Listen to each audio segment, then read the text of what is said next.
Outlook to Gmail conversion we're doing here at SHEN, you have to learn how to also use the calendar app. So in addition to the Gmail app, you have to use this calendar app for booking appointments, etc. You can see I've got quite a few things on my calendar here, and that's because I have a bunch of different calendars here that are mine, and then a bunch of shared ones here. I can toggle on and off appointments for a calendar by simply clicking it. So when I click that one, it turns it on. You see I've added all those personal appointments for my home calendar.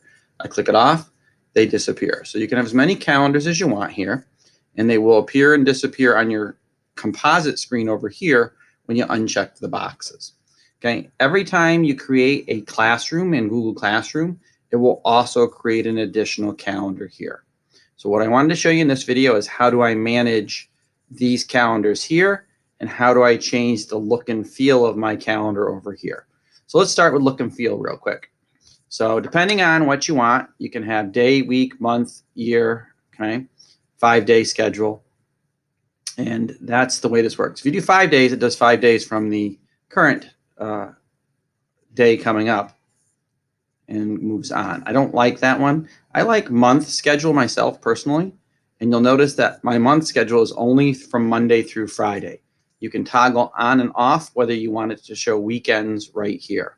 I also have my calendar set by default to show events that I've declined just so that I know they're going on. Okay. You'll notice that the days that are past on my calendar, the events are grayed out, and the days that are coming up, the events are darkened. That you can control by clicking on here and going to the settings. Okay. When you're in the settings here, as you scroll down, you can change your time zone, which you shouldn't need to. And you can change the default time that meeting should be scheduled for. But then your view options are right here. I've checked the reduce the brightness of past events, and that makes them go gray when we go past them.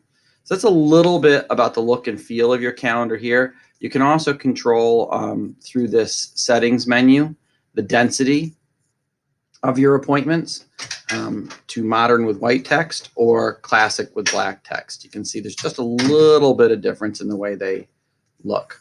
Okay, so that's the way your calendar looks and how you can adjust it. Over here, if you have too many calendars and you want to hide some of them, this X will unsubscribe you. It means you'll no longer have access. It won't just hide it, you'll not have access anymore. It's sort of like the take me off your list button.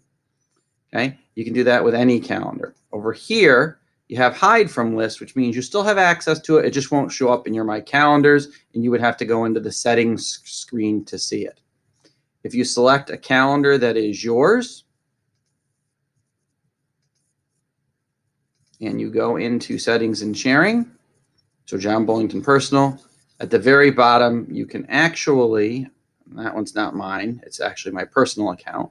So let's do this one. If it's a calendar you've created and you've given other people access to, you can delete that calendar, which means you and everybody else will lose access to it. So that's how you can control the look and feel of your calendars in Google Calendars, which is accessible by using the Rubik's Cube dropdown.